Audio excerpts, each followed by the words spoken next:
Lors de nos entretiens précédents, nous nous étions enquis du sort d'Enkidu, l'ami de Gilgamesh, qui fut séduit par une courtisane et ensuite mordu par un serpent.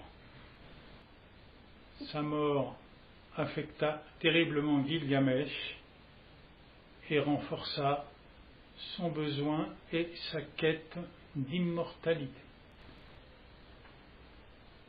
Il rencontra un sage qui lui confia la plante qui guérit de la peur de la mort, mais aussitôt rentré chez lui, un autre serpent lui déroba cette plante pour l'enfouir au fond de la terre. On voit de suite la relation qui va pouvoir être faite avec la Bible qui, quelques siècles plus tard, reprendra le thème du serpent.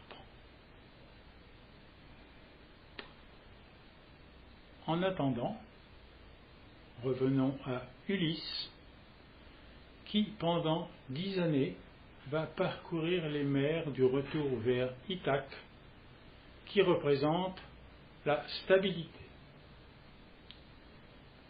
Il va connaître lui aussi maintes mésaventures, dont certaines lui feront même oublier qui il est. À force de ruse et d'imagination, il reviendra à Ithaque où, très rapidement, il s'ennuiera. C'est le thème central de l'Odyssée de Kazantzakis, dont nous avons déjà parlé, qui reprend le mythe pour le magnifier dans une recherche d'essence supérieure où Hélène de Troie n'est plus le motif du voyage. À la fin du poème, Ulysse s'identifiera à la blancheur de la banquise où sa quête personnelle s'annihilera. Un autre héros, Prométhée, le prévoyant, le transmetteur du feu, supplée la négligence de son frère Épiméthée, à qui les dieux avaient confié le soin de doter de qualité chaque être vivant, mais qui avait tout simplement oublié les hommes. Prométhée donc va dérober le feu aux dieux pour combler la faiblesse relative des hommes. Il est ainsi civilisateur et, par la connaissance qu'il octroie aux hommes, s'attire les foudres de Zeus avec le châtiment que l'on connaît.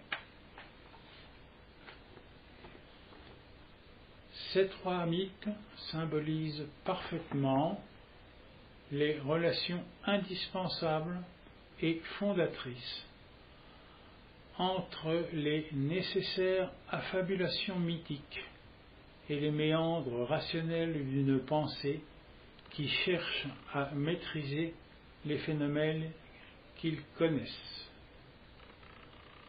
Chacun des personnages cherche une origine extraordinaire à ce qu'il expérimente en ignorant qu'il crée une imagerie qui va s'imposer comme paradigme intemporel, moral et contraignant.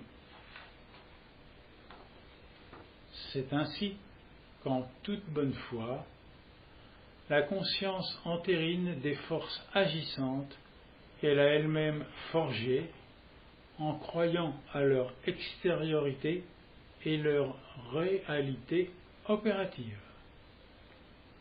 Martin Heidegger fera état de l'oubli de l'être, qui lui-même n'est qu'une dénomination d'une volonté d'essence épique, un peu hallucinée, constituée de rêves et délires compensatoires, menant soit à la résurrection, soit à la Renaissance.